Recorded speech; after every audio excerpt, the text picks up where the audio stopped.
Assalamualaikum warahmatullahi taala wabarakatuh. Ya dunia al-Fatihah. Bismillahirrahmanirrahim. Alhamdulillah rabbil alamin arrahmanir rahim maliki yaumiddin iyyaka na'budu wa iyyaka nasta'in.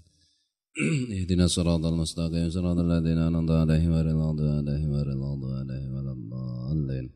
Rabbi ighfirli wa amin. A'udzu billahi minasyaitonir rajim. Bismillahirrahmanirrahim. Alhamdulillah rabbil alamin. Allahumma salli wa sallim wa barik ala sayyidina Muhammad wa ala alihi wa sahbihi wa ikhwanihi minal anbiya'i wal mursalin. Salawatullahi wa salamu alaihi wa ajma'in fi kulli waqtin wa hin. Amma ba'du, subhanaka la ilma lana illa ma 'allamtana innaka antal alimul hakim. La haula wa la quwwata illa billahil aliyyil azim al-azizil hakim. Wayam bagi al-iksaru. Wayam bagi al-iksaru fihi min tilawatil Qur'an wa mudarasatihi. Dan seyogianya di bulan Ramadan itu khususnya apa yang memilih maksudnya memprioritaskan iksare, memprioritaskan dalam membaca Al-Quran, tilawah Al-Quran, wa mudarasatihi, dan mendaraskan Al-Quran. Tilawah itu kan saya diartikan seni baca ya. Tilawah itu artinya yang membaca, yang membaca dengan menghayati artinya, membaca pelan-pelan dihayati artinya. Kalau deres itu lebih kepada melakukan pengulangan untuk melancarkan, untuk mengingat-ingat lagi. Deres itu misalnya orang ngaji Quran sampai juz 5, ya berarti deres itu ya kira-kira dari juz 1 sampai juz 5 kan itu. Nek tilawah itu ya sudah khatam tadi. Karena tujuannya lebih kepada menghayati. Kalau mudarosah itu sinau, lebih tepatnya sinau. Wa minal i'tikafi, dan i'tikaf fil masajidi, di masjid-masjid. Wala siyama fil ngasril awakhiri, apalagi pada 10 hari terakhir. Idkana alaihissalam ya'takifuha, karena Rasulullah alaihissalam itu i'tikaf 10 hari terakhir di bulan Ramadan. Ini soal membaca Quran tadi, misalnya di Quran itu kan sudah ada turun wahyu iqtarobatis sa'ah. Ayat apa itu? Iqtarobatis sa'ah, kiamat sudah dekat. Nah, kan sudah saya jelaskan mengenai itu. Yang dimaksud kiamat sudah dekat di situ, tentu saja ketika ayat itu turun, ya, dari ayat itu turun sampai kiamat, dibandingkan dengan proses Allah menciptakan semesta alam ini, itu kalau dibandingkan itu sudah dekat, karena semesta alam ini diciptakan Allah sudah miliatan tahun atau triliunan tahun malah. Nah, kalau dibandingkan dengan kiamat itu ya kira-kira 400 tahunan lah biaya bumi ini, semesta ini bisa bertahan kira-kira menurut para pakar geologi dan lain-lain itu kira-kira 400.000 tahun lagi ya.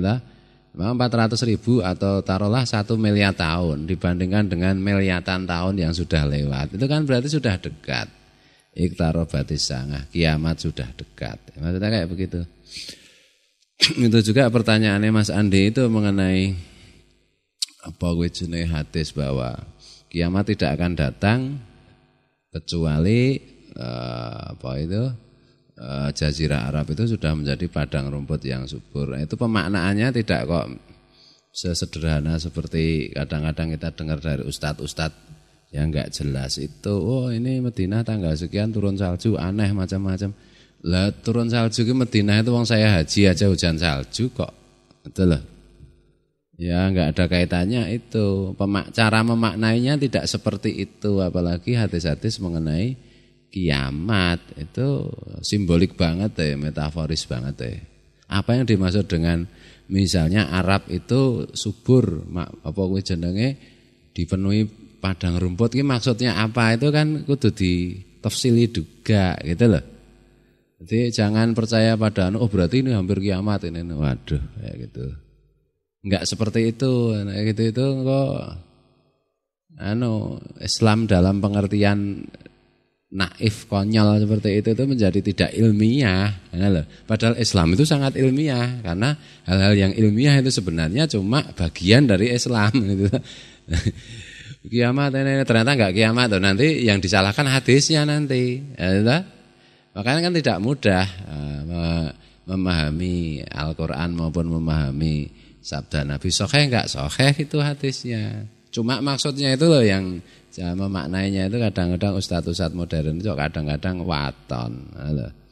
Ya mbiyen ana sapa kae sing nang India itu ada orang yang bisa menyembuhkan penyakit sapa-sapa. Oh itu dajjal. Loh kok gampang banget itu menyebut orang itu dajjal. Dari mana? Ini hadisnya gini. Ya hadisnya benar, memaknainya yang enggak benar kan itu ta. Benar Mas Ani, itu pertanyaan bagus. Jadi jangan mudah terprovokasi kayak gitu. Itu mesti ada agenda apa enggak tahu juga. Orang kan bisa penyesatan seperti itu kan ada agenda-agenda tertentu. Kayak dulu zaman Soeharto itu waktu saya SMP atau SD. Gerhana matahari total kalau melihat buta, lewat TV, lewat radio dijalan semua orang disuruh di dalam rumah, Nah, itu kan cuma teskis politik. Jane Soeharto itu masih ditaati sama rakyatnya. Enggak kan gitu toh. Lah orang luar negeri berbondong-bondong datang ke sini untuk melihat, orang Indonesia suruh ngerong di dalam rumah. Ini kan kacau itu. Nah, ini penting karena kadang-kadang itu aliran-aliran ra cetha lho. Makanya aliran-aliran modern sing ra cetha iki rasa diikuti, ngramutu akhirnya iki. Memaknai Islam itu menjadi dangkal dan apa kuwi jenenge maif ngono. Memalukan, ora terlalu ning memalukan. Ya padha wae karo itu. Ini dari penjaga makamnya Nabi, penjaga pintu makamnya Nabi, bahwa Nabi berwasiat begini. Ini nek mbiyen pakai surat, sekarang pakai SMS ya. Kalau ini harap disebarluaskan, kalau tidak disebarluaskan mendapat SMS ini tidak mau nyebarluaskan maka celaka. Saksinya ini nalah tai lah semua itu. Oh Nabi kok ngurusi kayak gitu, enggak mungkin gitu loh. Penjaga makam Nabi itu banyak pegawai cuma ya. Pegawainya kerajaan Arab Saudi ya. Padha karo penjaga apa kuwi jenenge makam misale, makam Imogiri itu kan ya akeh to abdi dalam keraton kan itu to. Upama iki saka penjaga tenan ya ora usah dipercaya, ora apa-apa penjaga pintuwe kok dipercaya, pangkate rendah kuwi. Nah, ini dari wali kutub lah itu baru. Wali kutub yang mana dulu juga kan diverifikasi semuanya. Nah, jangan sampai kayak gitulah. Itu kan mulainya itu ya sudah lama sih sejak zaman kalau di Indonesia sejak zaman Snogorgornya itu loh. Snogorgornya itu yang bikin kayak begitu toh. Gawe kitab barang, kitab kuning untuk menyesatkan umat Islam. Makanya apa kuwi jenenge di sini ini kelihatan sekali pentingnya punya guru ya, dalam hal urusan agama. Di sini juga kelihatan pentingnya memilih guru yang cerdas, bukan yang on. Bukan hanya yang jenggotnya yang 20 meter kan itu goblok kepol. Nah, itu loh. Iki nang internet oke kayak gitu itu ta, nang internet oke, nang majalah oke, aliran-aliran sing ra cetha-cetha lho sing gene ngamuk lho. Nah, oleh karena itu membaca Quran juga harus paham maknanya. Apa sih yang dimaksud? Iktarobati sangah, kiamat sudah dekat. Lu kok enggak datang-datang? Kacan sudah dekat. Nah, nanti yang disalahkan ayatnya, padahal yang goblok orangnya kan gitu toh. Quran jelas benarnya itu. Otaknya orang itu yang enggak paham kan gitu toh. Wah, ini berarti hadisnya itu bohong. Ya enggak bohong, hadisnya itu benar, pasti benar.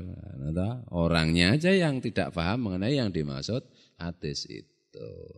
Misalnya tentang hewan melata, nanti akan keluar hewan melata dari Madinah. Maksudnya apa toh itu?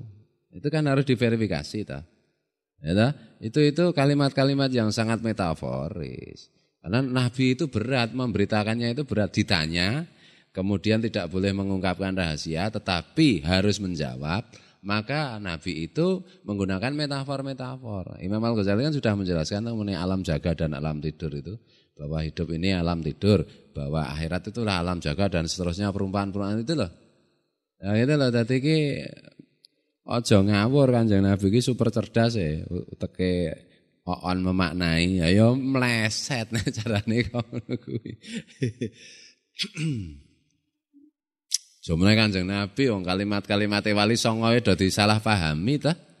Nah, itu loh.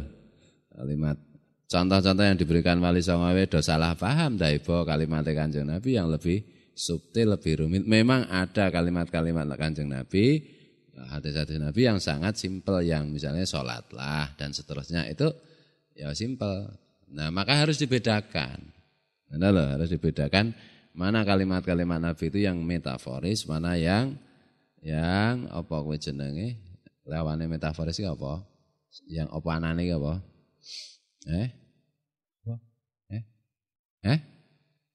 Ya macam-macam kuwi, jadi harus dibeda-bedakan lah. Maka enggak bisa kita belajar tafsir Quran sendiri, enggak bisa, harus ada gurunya. Belajar hadis sendiri enggak bisa, kalau logika agamanya belum jalan enggak bisa. Betul loh. Nah yang susah itu kan punya logika agama yang jalan itu. Itulah pentingnya punya guru. Kata logika agama gue yang melaku rong, ndodok. Ya ini makanya raiso pentingnya metode talaki kayak begitu itu menghadapi banyak hal nanti enggak bingung. Oh gini maksudnya. Bismillahirrahmanirrahim. Tapi bagus tuh pertanyaannya. Summa i'lam. Tapi salah satu ciri kiamat itu anggere wong iki ora gagas kiamat, ora rumangsa nek arep kiamat, ora ana sing ngeramalke kiamat, lagi malah mungkin kiamat. Ana ta? Nek iso ketoke sesuk tanggal sekian kiamat, setahun lagi, 2 tahun lagi, pasti tidak. Loh, pasti tidak. Karena hadisnya itu jelas, Nabi ditanya malaikat Jibril, kapan kiamat tiba? Kemudian Nabi menjawab, yang ditanyai dan yang menanyai itu sama tidak tahunya. Nah itu ta? Jadi nek ana ramalan sok misalnya suku apa kae? Maya. Mayang Sari gitu. Suku Maya meramalkan tahun pasti tidak. Saya jamin pasti tidak. Ada yang misalnya oh ini besok tanggal sekian kiamat karena planet bumi akan tabrakan dengan apa? Pasti tidak dan tidak tabrakan saya jamin. Karena kiamat itu tidak ada yang tahu. Gitu loh. Secara relatif itu tidak ada yang tahu. Kalau sudah ada yang tahu dan diumum-umumkan, pasti tidak. Upama arep kiamat terus dadi rasido kuwi. Bismillahirrahmanirrahim. Nah, orang-orang yang menggagas-gagas seperti itu sebenarnya dalam tanda petik itu orang-orang yang nenggon Quran itu ayat itu ada muhkamat, ada mutasabihat. Orang-orang yang hatinya penuh penyakit itu pasti cenderung kepada ayat-ayat yang mutasabihat. Nah, itu ngotak-atik kayak begitu. Terus engko ora terjadi tidak sesuai ngotak-atiknya terus menyalahkan Islam. Gitu? Itu kayak begitu itu. Jadi itu orang yang hatinya itu penuh penyakit, jangan diikuti lah. Kiamat sesuk apa saiki ya sak karepe Gusti Allah ngatur Gusti Allah ngono to. Sing penting ki ora le kiamat to. Sing penting ki dene kiamat ki mati kapan wae, mbuh kiamat mbuh urung, sing penting mati husnul khotimah mlebu swarga titik. Ya ta? Ora ana gunane awake dhewe ngerti kapan le mati, kiamate kapan. Bal kuwi mung le mati jengking nyemplung neraka. Ana ta? Nah, itu jadi fokusnya itu jangan kapan kiamat, tanda-tanda kiamat enggak penting itu. Yang penting kapan wae kiamat ki siap. Ngono. Tapi itu ya ramalan-ramalan seperti itu terus membuat orang khusyuk sementara. Oh ini kiamat misalnya 2 tahun lagi terus pada orang pada tobat. Ternyata 2 tahun lagi tidak kiamat. Oh saya edan wong sing tobat mau, kata. Nah gitu. Jadi enggak bisa mendorong memotivasi orang beragama itu enggak bisa dengan tipuan, dengan kebohongan itu enggak bisa. Agama itu harus apa adanya. Arep rajin terserah, arep malas terserah.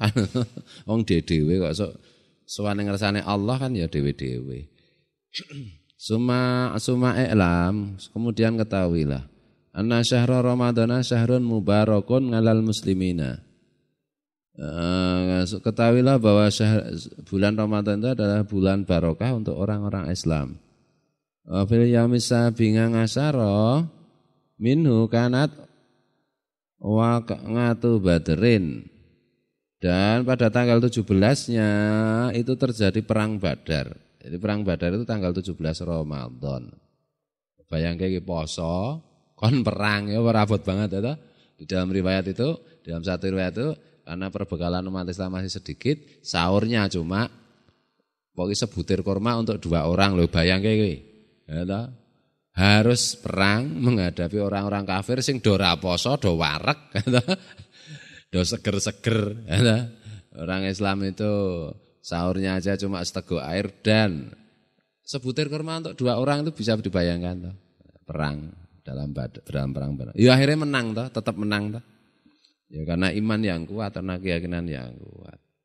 Oleh karena itu kita jangan percaya kepada hal-hal material. Yang pertama itu iman dulu.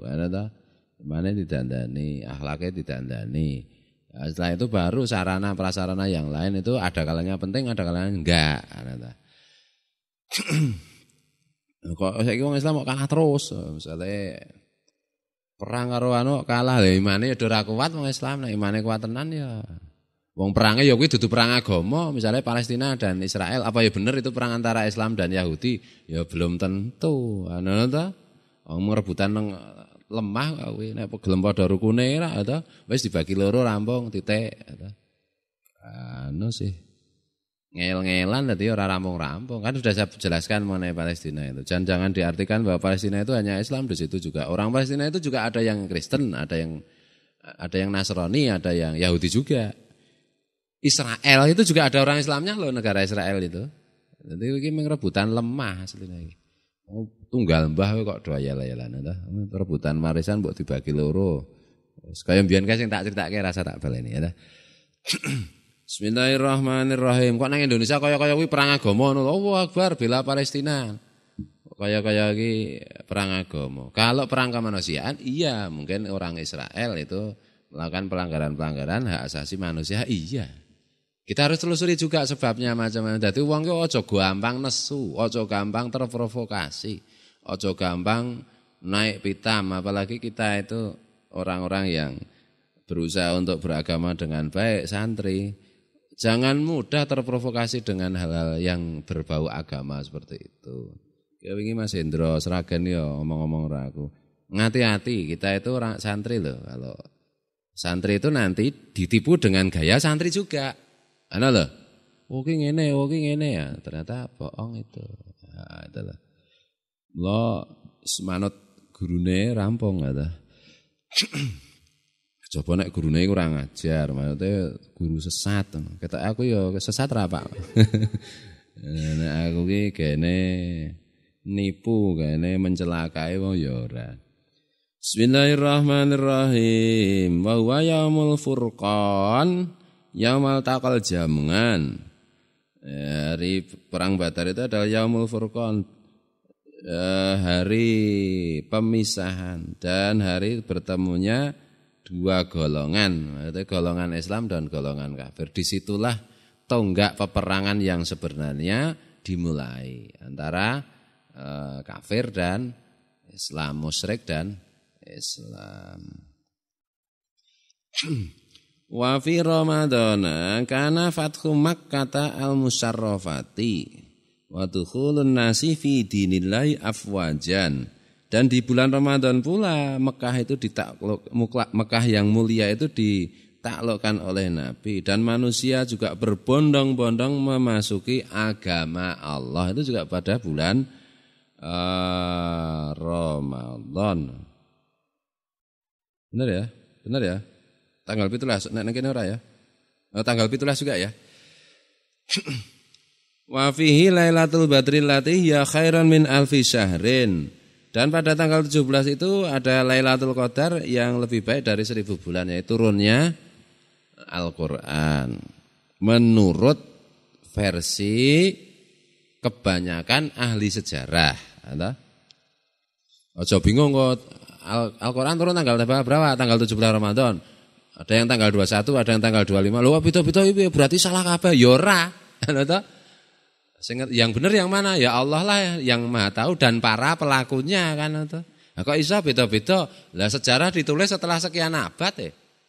Zaman Rasulullah ora sempat nulis kayak begitu. Tanggal piro dieling-eling. Wong tugase akeh banget ya wahyu turun satu demi satu kadang-kadang ya sebagai diberondongkan dari langit ya. Yang harus dilaksanakan ya toh mengeling-eling tanggal atau ngeling-eling tanggal ora gaweane wong randi gawean ngono to. Oke, awake dhewe nek sibuke kadang-kadang lali iki tanggal pira? Ya lali to. Dina apa cok lali aku ingin iki dina apa to ngantek lali ngono saking sibuke to. Nah, zaman Rasulullah kan sibuk banget. Nah, sejarah ditulis setelah sekian lama. Maka kebanyakan ahli sejarah mengatakan itu tanggal 17. Itulah. Nah, kalau ada pendapat lain ya enggak usah bingung. Nah, biasa aja. Nah nek ana pendapat salat zuhur 5 rakaat lah itu jelas ketok gulune kan ngono to. Nek mong apa ki jenenge turunnya Al-Qur'an tanggal 17 atau tanggal 15 atau tanggal 21 kuwi ya wis buen luweh kan to. Nah, kita harus bisa beda-bedain itu loh, mana yang penting, mana yang tidak penting. Mana yang intine agama, mana yang cuma pengetahuannya. Bismillahirrahmanirrahim. Ngomong ini nek karo wong kenceng-kencenge kiamat iki anu soalnya cirinya apa hadisnya begini. Oh, Tabuk wis hujan salju. Alah oleh anu goblok ngono iso nesu tenan to mah mendelik mencicil kae. Kafir. Ngono to. Lah wong goblok kok tak jak rembukan. Wong goblok ki nang kae wae tujo mati dhewe. To. Lah awake dhewe aja ketularan goblok. Mula aja kanca wong goblok. Ndak ketularan soblok kan. Aduh. Maksudnya goblok ki logika ngono kuwi lho. Aja salah paham. Engko terus Unadi merasa goblok. Aku enggak bisa nahwu sorof berarti goblok. Bukan begitu. Itu kan ilmu-ilmu keterampilan itu sebenarnya nahwu sorof dan seterusnya. Logika yang bener itu lho. Ya goblok ki ora apa-apa, anggere melu wong pinter ki wis katut pinter. Kan to? Aku goblok ra iso nyopir. Anggere melu sopir. Sing ora sing nyopiri sopire to, kowe ra ya numpak rampung slamet to. Ngono iki lho. Yang jadi masalah itu goblok nyopir ra iso nyopir, cenanangan nyopir kuwi jenenge modiar ngono. Maksudku ki ngono kuwi. Goblok ngeyel aku wis tobat to. Wong goblok ki manut wae penak. Ya ana wong goblok wae kok goblok-goblok. Goblok ngeyel waduh repot itu. Bismillahirrahmanirrahim. Dadi wong goblok ki manut titik wis rasah kokean ngeyel, wis penak selamat. Nek goblok manut berarti dadi pinter. Ngono ta? Rada pinter setengah goblok ngeyel, hukume bali goblok. Wah jenenge ora demokratis apa kuwi jenenge? Feodal ya luweh karena ilmu pengetahuan itu sebenarnya ya feodal dan tidak itu kan cuma bagaimana tempatnya ta ya. Iya ta? Ya kudu ana semua iki ana urutane rawatan-rawatan. Oh semua demokratis ya rusak nek semua hal demokratis ya ta. Sing siji iso njebloke bom, sing siji ra iso njebloke bom. Pokoke semua demokratis, semua orang boleh memegang bom, ya njeblok tenan. Anu ta. Aduh. Bismillahirrahmanirrahim. Man adraka wa ngamila fi bi taatillah isnata asyara sanatan masalan. Kana bimasa batiman ngasa fi taatillah alfasanatin. Dan siapa saja yang menjumpai Lailatul Qadar dan beramal baik di dalamnya dengan taat kepada Allah selama 12 tahun misalnya, 12 kali, maka orang itu sama saja dengan taat kepada Allah selama hidup selama 1000 tahun ya. 1000 tahun. Oke. 1000 tahun. Dadi uripe aku dawa-dawa sek. Entak-entuk Lailatul Qadar wis umure padha karo ribuan tahun, Pak. Entuk pisan wis padha karo urip 80 tahun. Ning ora usah kesusu mati, ya to malaikat iki nyabut nyawa ki ana jadwale ora kok. Kat malaikat mbok kula kek dicabut lah ya sak donya iki miliatan je wong iki ming kon dhisike ya to. Kaya antri ya lho. Iya, engko nek wayahe antri iki ora usah njaluk ya mesti mati, ya toh. Ning nek urung wayahe mati ya mbok njaluk nganti kecejer kae ora mati. Bunuh diri ya ora bakal mati, ngono lho. Wah tak menek wit kambil terus langsung apa jenenge anjlok ya dilalah engko leh mutiba ki ra mati ming potol sikilmu, ya toh. Melung-melung ning ketap-ketip urip, ngono toh. Wong bunuh diri ki mek mati ki tak umure entek kok ora kok tak bunuh diri. Wong lara barang ki nek mati ki tak umure entek. Nek umure rong entek ora bakal mati. Wong sehat nek umure entek ya mati. Wong lara nek umure isih ya tetep urip. Ora ketaming ketap-ketip ning karek mripate sok ketap-ketip mah repotane. Mau rasa sok njaluk mati. Ngono to. Senengane ihsan ki njaluk mati. Wis. Nyuwun diparingi sehat, barokah, tentrem ayem, sejahtera, bahagia, umur panjang. Penak to ngono ki. Nyuwun sing apik-apik wae. Oh nyuwun apik rong karan dituruti. Nyuwun elek. Justru niku nyuwun elek ben ra keturutan dadine apik. Bismillahirrahmanirrahim. Bal sayun a'dhamu min dzalika wa ajalu qadran. Maka adakah sesuatu yang lebih agung dari hal itu dan lebih agung kadarnya tingkatannya daripada itu kan ya tidak. Bismillahirrahmanirrahim. Ono radio ya ta. Siaran agama. Siaran agama iki bocah iki Ustadz yora, kiai yora, pengalaman yora, isih bocah nerangke agama. Waduh tak pikir-pikir iki bahaya ini gitu. Waton jeplak ngono gitu. Ya nek ming batale wudu ana pira iso nerangke, tetapi nanti kalau menyangkut hal-hal yang mutasabih ya bisa menyesatkan benar itu. Ana toh? Nah, makanya maksud saya itu begini, ketika misalnya santri itu dikon sekali-sekali khotbah apa ceramah ya boleh-boleh saja. Ning ora usah nerangke sing ndaki-ndaki. Ngono lho. Nerangke hal-hal sederhana wae. Urip ki kudu sing apik terus padha-padha sabar. Ngono kuwi wae akeh lendonga, akeh sedekah. Ora usah ndaki-ndaki. Dadi kewalian itu ngono. Nur Muhammad sallallahu alaihi wasallam urung kelasmu nerangke ngono kuwi ya ta. Kok malah kowe sesat sing krungu edan kabeh ya ta. Nenangke sing gampang-gampang sing simpel-simpel wae. Ana lho aja sing ndaki-ndaki. Wallahu muwaffiq ila aqwamit thoriq. Wallahu alam. Assalamualaikum warahmatullahi taala wabarakatuh.